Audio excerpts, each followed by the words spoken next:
Почитувани гледачи, се враќаме назад во отворено студио 1. Во овој термин внимание ќе посветиме на темата сообраќајната култура или некултура во главниот град. Токму на оваа тема наш денешен гостин е началникот на сообраќајната полиција на град Скопје, Дејан Трајковски. Господин Трајковски, добро дојдовте во студиото на 1. Добро, благодарам на поканата.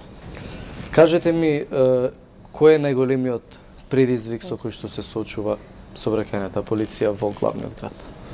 Во претежно сообраќајната полиција се соочува најголем предизвик се акцијските контроли во ноќните часови, особено во викенд деновите, петок и сабота, каде што има поголема раздвиженост, има помлада популација како учесници во сообраќајот. Ноќниот живот, како што гледате, веќе затоплува и ноќниот живот почнува да се зголемува, а со тоа и прекршителите во сообраќајот.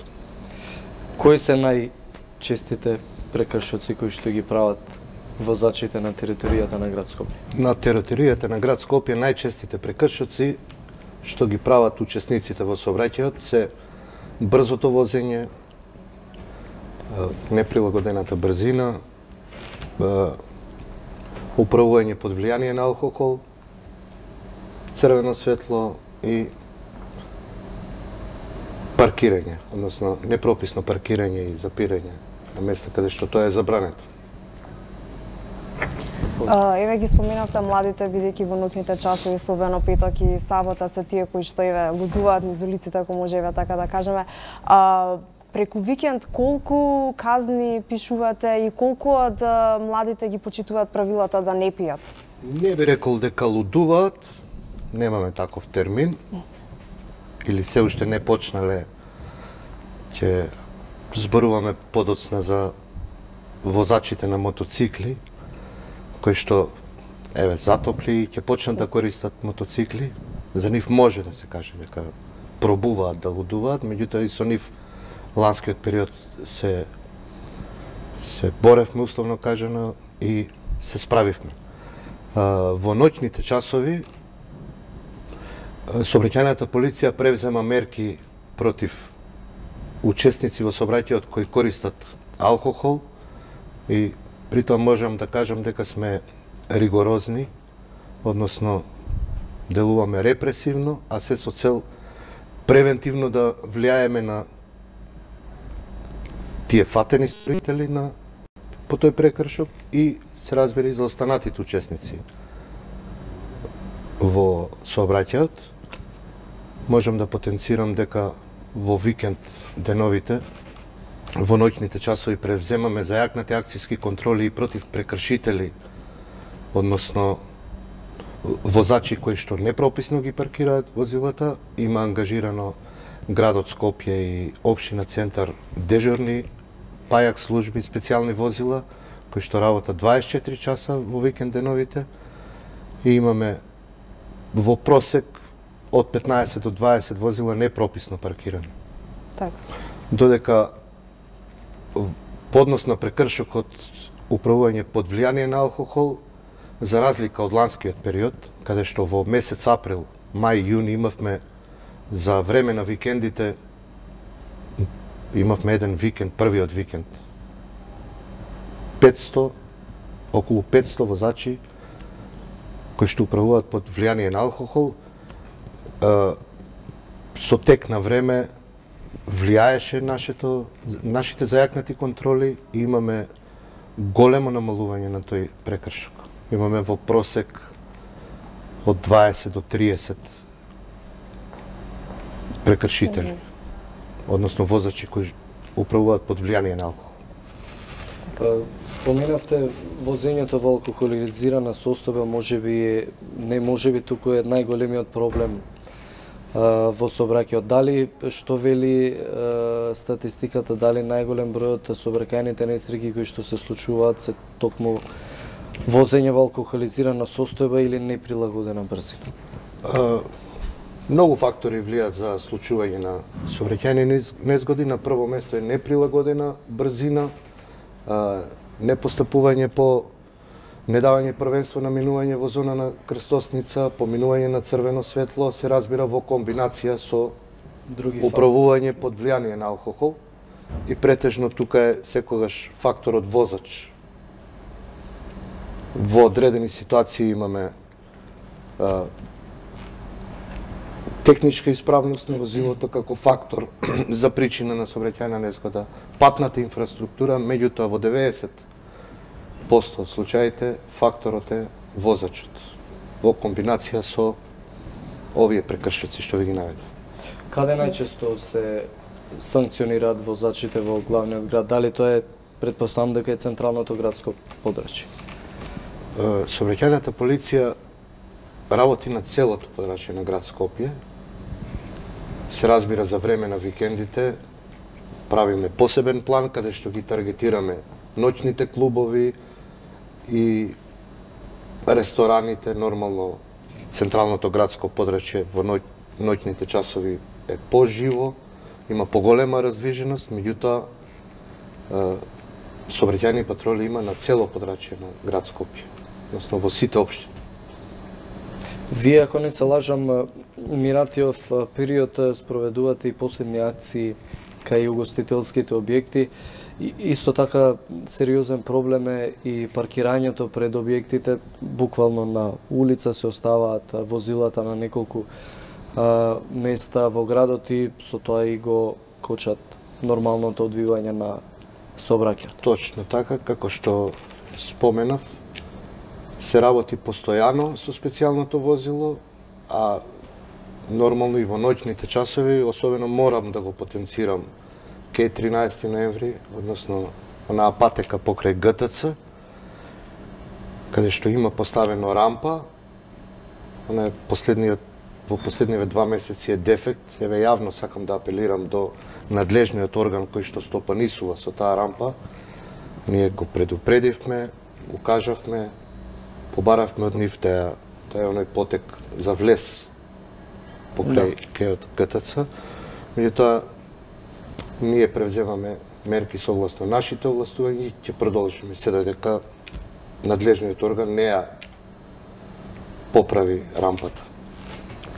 Еве, јас повеќе би сакала да од гледна точка на возачи и пешаци кои што едните и другите се учесници во сообраќајот. Дали можеби кога ќе дојде до некоја незгодна ситуација, односно сообраќајка и слично прекршок, дали можеби возачите сметаат дека тие се тие кои што се повеќе во право отколку пешаците, велат па пешакот не поминува прописно или слично? Дали можеби тие се обидуваат повеќе да се извадат во таква ситуација или не? Можеби се обидуваат, меѓутоа ние работиме со факти, се прави увид на место на настан и многу е лесно да се открие причината за сообраќајната незгодна, односно виновникот. И има и такви случаи, меѓутоа да не забравиме дека и возачот е пешак, па возач. Што покажала е вашата пракса од увид на местото? Нашата пракса во повеќето случаи покажува и покрај тоа што има недисциплинирани пешаци, во повеќето случаи виновници се возачите на моторни возила. Конкретно само на моторните? Општо зборам на моторните возила, значи патнички, автобуси, слично кога се работи однос возач-пешак. Ако има недисциплинирани пешаци, превзимаме мерки против таквите учесници во сообраќајот. Има и сообраќајна поука која што се спроведува еднаш неделно, каде што има одредена служба, одделение за превенција, каде што им кажува со филмска проекција што предизвикува таквиот вид на прекршок и кои се последиците, особено за пешаците. Што ви говорат последните бројки кои што ги имате споредено со минатата година, да речем истиот период или истите месеци? Морам да кажам дека има намалување на сообраќајните прекршоци. Имавме и лани големо присуство на сообраќајни патроли, меѓутоа имавме недостаток на опрема, односно соодветна техника која што ќе открие одреден вид на прекршок, како што е влијание, управување под влијание на алкохол, брзина, сега сме опремени. Граѓаните секојдневно ги известуваме преку веб порталот на МВР и нормално преку медиумите и мислам дека влијае, има тенденција на намалување, особено за возачи кои управуваат под дејство на алкохол. Да, ја споменавте опремата, добивте минатата година, ако не се лажам, и нови мерачи за алкохол. Лани во април ги добивме. Предпоставам дека сега е полесно за работа со. Нормално, без тој вид на опрема не можеме да го констатираме прекршок. Има и друг метод, меѓутоа ова е многу полесен и поедноставен. Првата недела кога ги добивме алкомерите Дрегер, првиот викенд имавме околу 500 возачки, не можам над 500 се сигурно, па имавме благо намалување и сега сме веќе во викенд деновите имаме од 30 до 50, збориме петок, сабота, недела. 500 предпоставаме рекорд кој што го имате регистрирано последните години. Последниве 20 од независност, не памтам. Не памти никој. Тоа сметате дека се дължи исклучиво на опремата која што добивте? Најверојатно, да.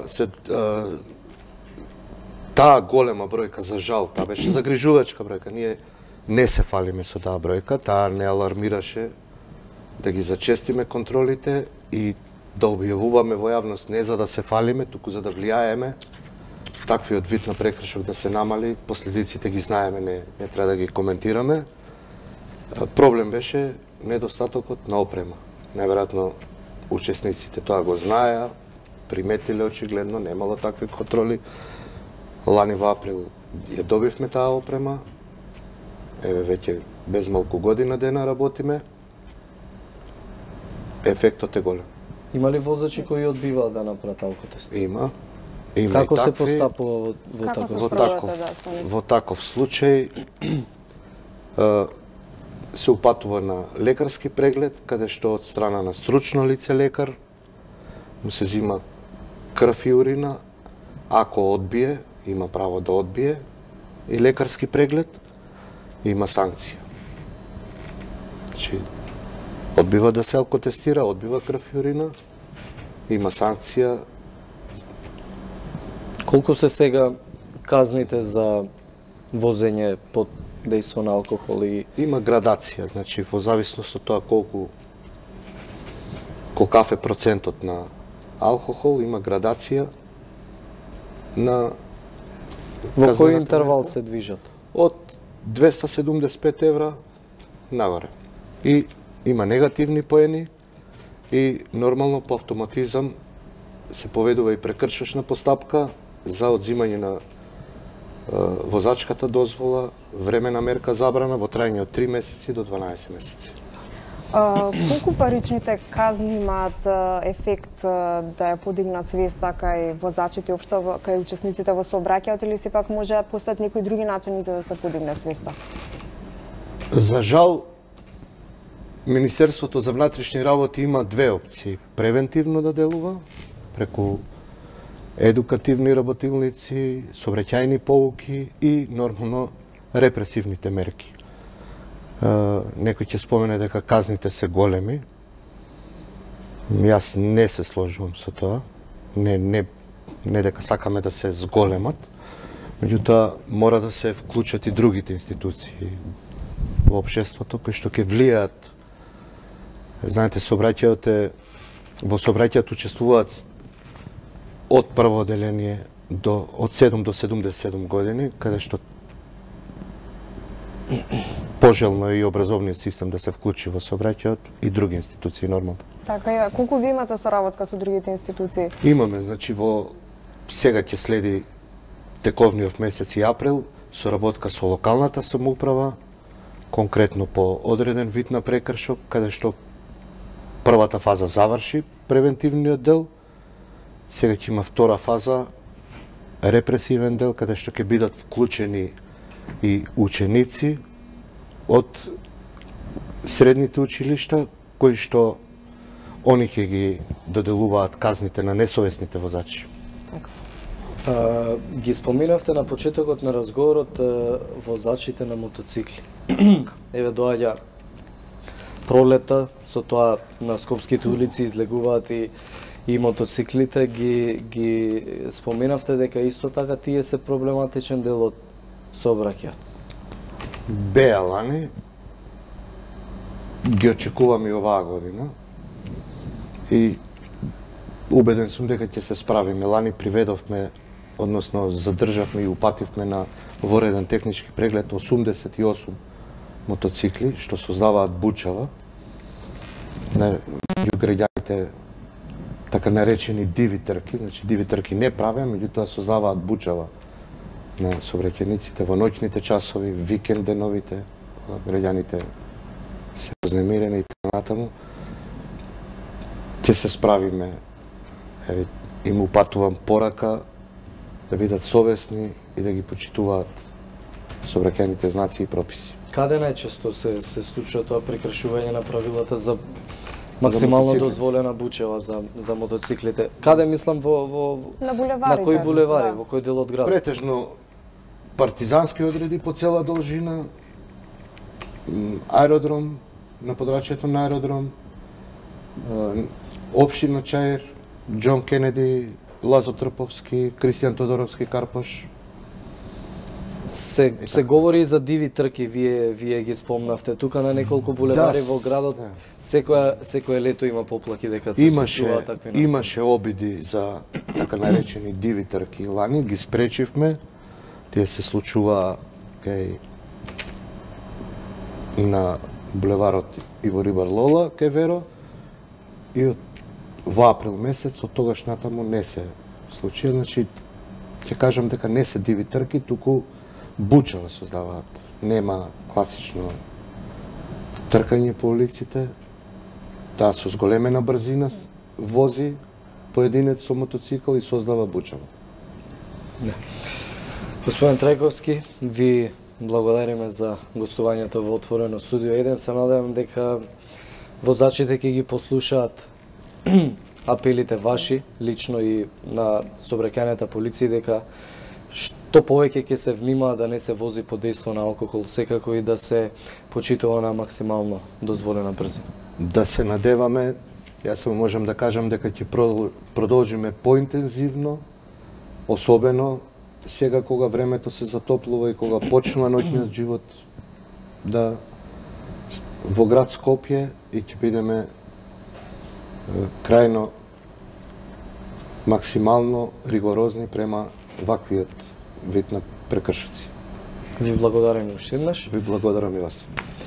Почитувани гледачи, останете на програмата на 1 ТВ, се враќаме за неколку минути со анализа на вестите од светот со колегата Дејан Андоновиќ.